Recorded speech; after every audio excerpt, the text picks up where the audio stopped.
what I would do is try to get a little bit of space, so you can have some perspective away from it.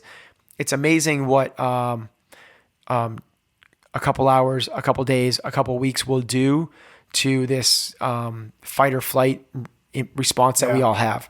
If you step away from it, you get some perspective and look at this thing from a little bit higher view and go like, oh my gosh, like maybe if I did this instead, it would really help the situation. It's not necessarily what I thought it was. We are here because we know the outcomes in our lives are within our control. That taking absolute ownership of how we eat, sleep, train, think, and connect with each other is how we'll optimize our health and happiness. That chasing excellence is how we grab hold of what is possible.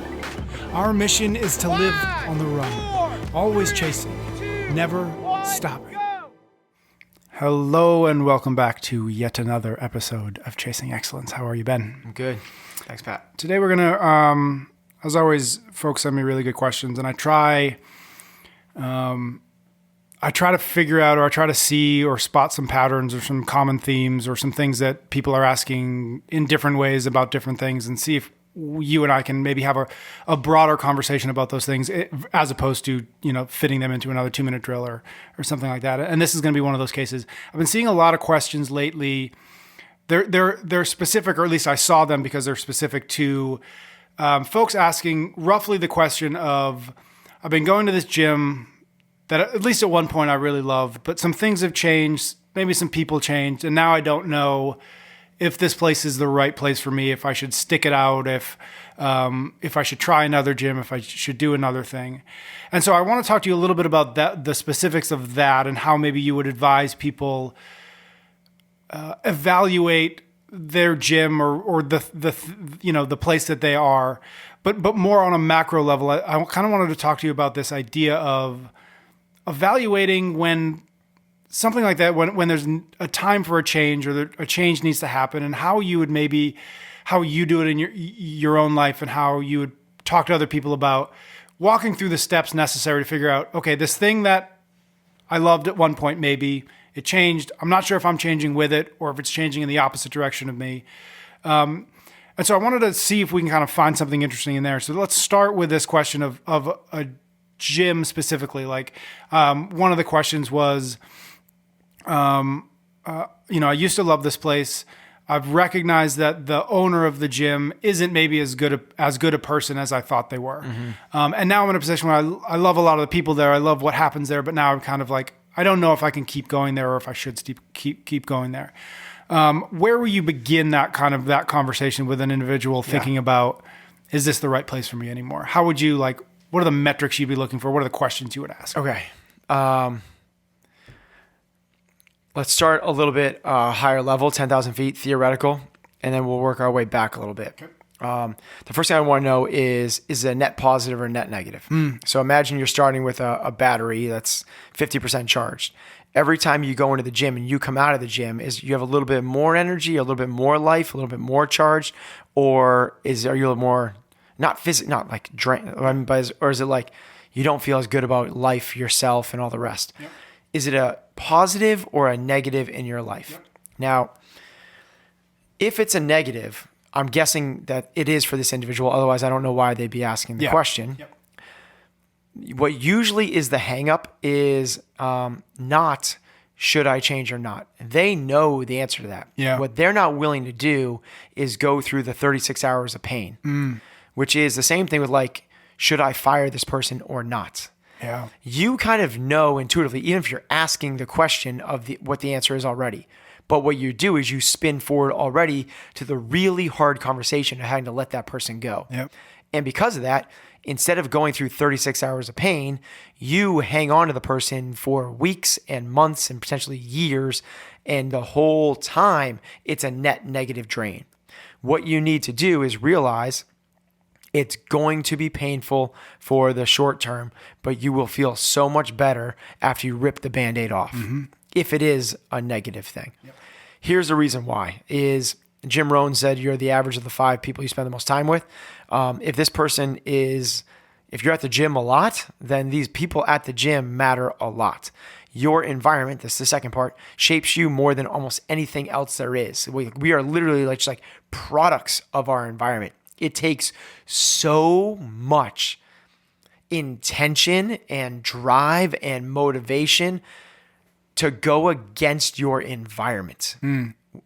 Said the other way, without any sort of intention, motivation, or drive, you're going to end up just like your environment is. Yep. You put yourself in an environment of incredible, like hard chargers, wholesome people that are motivated to live healthy, fulfilled lives, and you're way more likely to become that than if you put yourself in a situation with criminals and derelicts and people with low morals and you're shaped by that more than anything else. Yeah. You need to put yourself in those good environments so you are setting yourself for as much success as possible.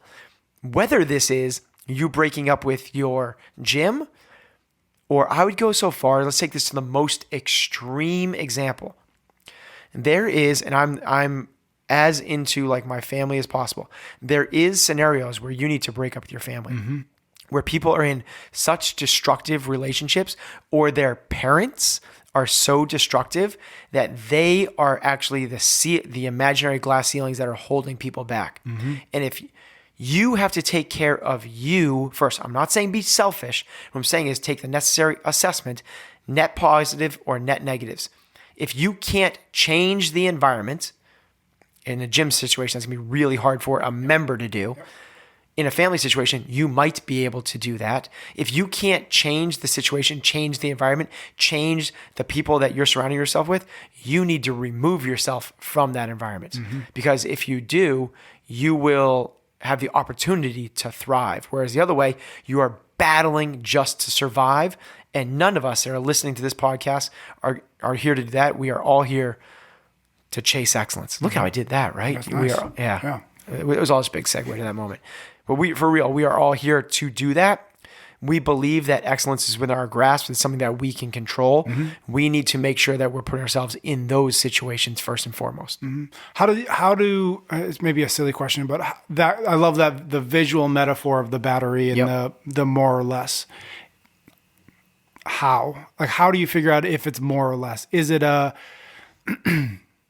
because some days it might be more and some days it might be less. Like how do you know for sure? Because I think that's where the sticking point gets to is like, how do I know if it's negative or more? My guess is if you're asking the questions, it's a negative. Yeah. And you're not willing to go through the 36 hours of pain. Yeah.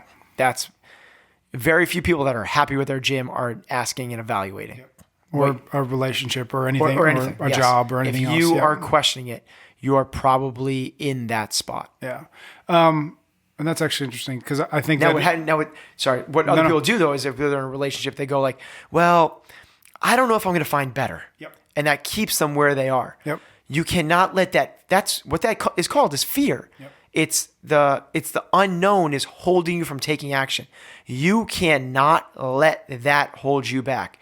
If you are in an abusive relationship, but it's not that bad, you're justified. Like you need to get out because I promise you, you might not find better for a day, week, month, or even a year.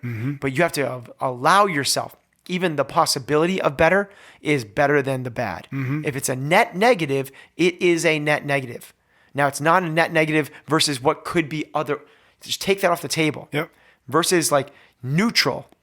Is this draining or gaining? And from there, we got to make decisions and actions. So to answer your question, if you're asking the question, you're probably pretty darn close. Yep. If your gut is saying like you got to get out, but your fear is holding you back, oh man, like I feel for those people. Yeah. What about how do you strike the right balance between that, what you just said, which I agree with, but also perhaps some people's penchant for always, what's the cliche? The grass is always greener, right? Yeah. Right. Because that is also a pursuit of the better Yeah. or the I'm unhappy and now if I just do this thing, if I just go to a different gym, it's better. No consistency. Yeah. Yeah. So where's how would you recommend you balance that? The grass isn't greener. The saying is grass is always greener on the other side of the fence. It's not greener on the other side of the fence. The grass is greener where you water it. You got to take some ownership, and you have to take control of the situation, and realize that the situation might be you. It might not be the gym owner. It might not be the other people at the gym. It might not be your partner. It might not be your parents. It very, very well might be you. I'm kind of operating at the level that people are listening to this podcast are not those people, but at the same time, like, man, that's a really powerful principle that we need to lean into a little bit, which is it starts with that extreme ownership of like looking at myself first. I'll tell you what, if you're talking about your employees, it's probably not your employees. It probably is you. If it's just talking about your boss, it probably is not your boss. It probably is you. Now what we need to do is take that deep dive internally into like, am I doing everything I can do to set this other person up for success? Or that's the first conversation we need to do. So I like that we need to kind of back up a little bit before we just go like, quit and take action. It's like we have to do a pretty good assessment. It starts with ourselves. It's interesting because you mentioned the 36 hours of discomfort. There's actually this is the first 36 hours of discomfort is to be really honest with yourself about whether or not you're just skipping town because fixing it, quote unquote, fixing it is going to require a long, hard look at what you do and what you believe and what you're. And I would actually allow yourself a lot more than that 36 hours there. I love the theory though, is like the first look, the first like kind of like painful assessment we might need to go through is that one. But what I would do is try to get a little bit of space so you can have some perspective away from it. It's amazing what a couple hours, a couple days, a couple weeks will do to this fight or flight response that we all have. If you step away from it, you get some perspective and look at this thing from a little bit higher view and go like, oh my gosh, like maybe if I did this instead, it would really help the situation. It's not necessarily what I thought it was. How would you like, because the image in my head that keeps popping up in this conversation is, I don't know if I like this job anymore. I don't know if I should go look for something else. I don't know if there's a future here for me. Because I think that a lot of people get stuck at some point with that question of, I used to like it. It was challenging. Now I don't know. Maybe I should go do something else. Maybe whatever. From your position of actually having employees, of working with people, what would you love that question triggering it? Like, what is the ideal course of action for that individual who's starting to ask those questions? Is it like bring them to you, or is it too soon for that? Like, what do you want them to do that isn't just like quit or stay silent? I would want them literally to go, hey, in a couple of weeks, I'd like to take a 4-day vacation. Take a long weekend, and don't go, to Nashville and, go binge drinking, or don't go to Vegas and gambling. Don't go to like get some space and like just find a place that you can think about this a lot. That self-reflection, I think, is one of the most missed things that we've talked about with this on a one-on-one basis a lot. We're so overstimulated, and so there's so much noise that we don't have the time to kind of like fully formulate our thoughts. And if you create that little gap where you can think about your job, think about what the next steps are, that to me is the first step, is like separate yourself and actually get some space to think about this thing. From there, it would be the kind of thing you want to wrap around that whole thought process is like, there are things that I can do to improve this situation. And if the answers are yes, then what I would do is I would go back and try to implement those things. What I would also do though is the kind of flip side of that is recognize that complacency is just kind of like accepting the norm as it is. And it's just easier to stay the way it is than to make change. Change is always going to be scary. So you kind of have to talk to like two ends of the spectrum. The people that like know it's bad, but aren't making change, and the people that are just like flipping to the next thing, the next thing, and the next thing. It's kind of like almost like a generational thing. Like my generation and older, like the greatest generation, they got one job and they stuck it out and they worked for the same company until they got their pension and they retired at 65. Millennials are like, if I'm not making impact in 6 weeks, I'm going to find the next thing. You got to kind of find, I don't think either one of those might be the right approach. Like if you're in a job and it sucks and it's real bad and you've done your part and you've done your assessment, and you've like, dude, like get out and like there is something better. You deserve something better. But on the flip side, if you're the person that's just like, flip it. This isn't it. Next. This isn't it. Next. Like, you might just need to dig in a little bit and pay your dues, and get some, call it experience, call it some failures, call it some grit, whatever it might be. That might be the missing ingredient for yourself. Yeah.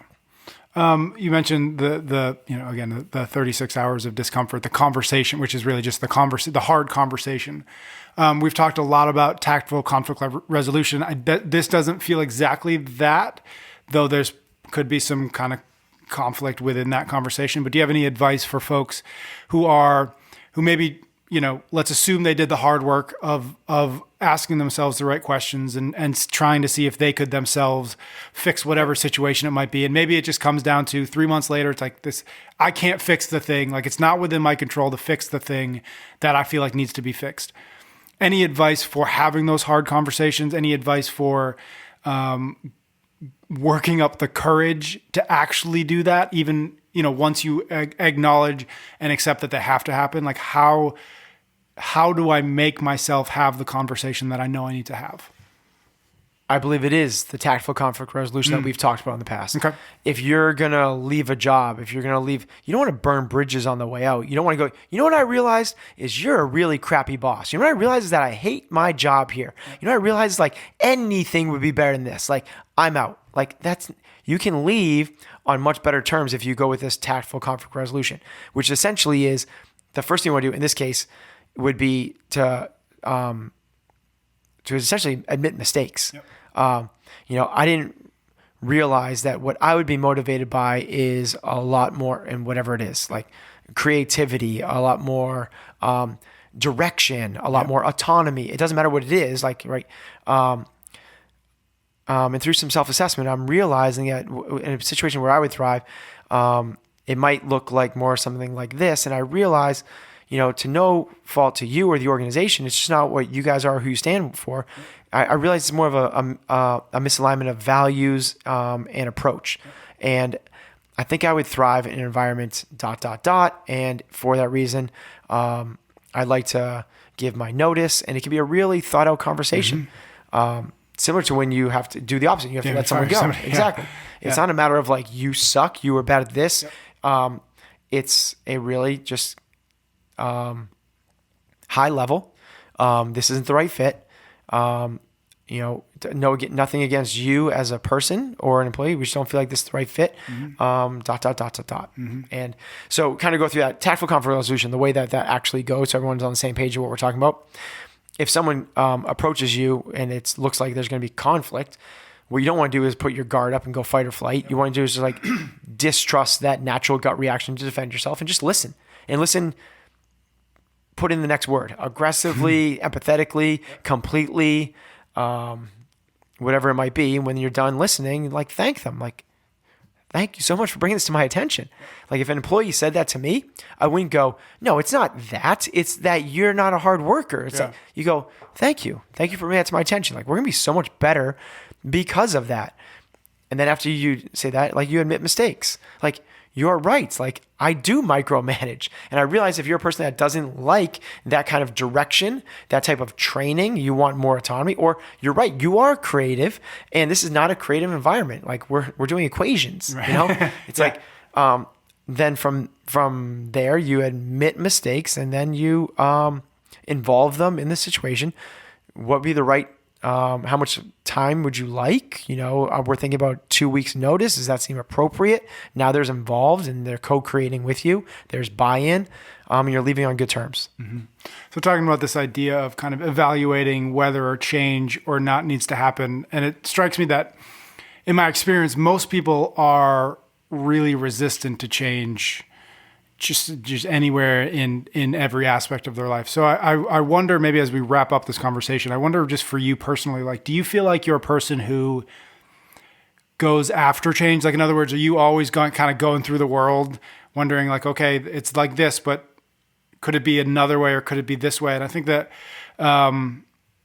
maybe that's part of why you are an entrepreneur, because that is kind of a tendency you have. But I wonder is that something that you recognize in yourself as like I said, kind of walking through the world looking for, asking yourself the questions of like, okay, is there time for a change with this individual or with this, with ComTrain or whatever else? Yeah. When I had my corporate job, I was a derivatives admin specialist for the foreign exchange and trading desk. I don't know. I know, it's crazy. When the business would implement changes, and I'd be like, this is so stupid. Like literally, like, why are we doing this? We're like, these changes don't even make sense. It's like we're moving from one floor to the next. Like the expenses involved in like moving an entire division floors in a skyscraper is like, it seems insane to me. It's like, I didn't understand. As an entrepreneur, it is the exact opposite. I am going through life exactly what you said, looking for advantageous ways to make changes. Yeah. As a living being, you are going to be a completely different human being in a very short time. I don't know the number, but call it a year's time. Every cell in your body is going to be a new cell. You are constantly changing. My biggest nightmare is that I'm in the same place I am right now 5 years from now. Yeah. Like if I'm not in a much better place, man, like that is so stagnant and boring. And the world is, the world is constantly changing. It is, call it evolution, call it like growth, call it whatever Chaos. you want to, whatever you want to call it. You have to recognize that the world is a constantly evolving thing. It's easier now for people to recognize this than it was in the 80s. Totally. But now it's like, it's kind of like, I get it. Like a while ago, this is how we would order things. It was mail order through a catalog. Then it became like through the internet. And now it's like dropped off on your door 2 hours later. Soon it's going to be drones and it's crazy. Pretty soon it's going to be, instead of printing. ship then shop, it's going to be shop then ship. That's coming. Shop then ship. So right now you go on Amazon, you shop for what you want and they ship it to you. Yes. In not very long, they're creating They're going to create a strong enough customer resource algorithm that they can predict what you'll want. You run out of toilet paper. They're going to ship it to you.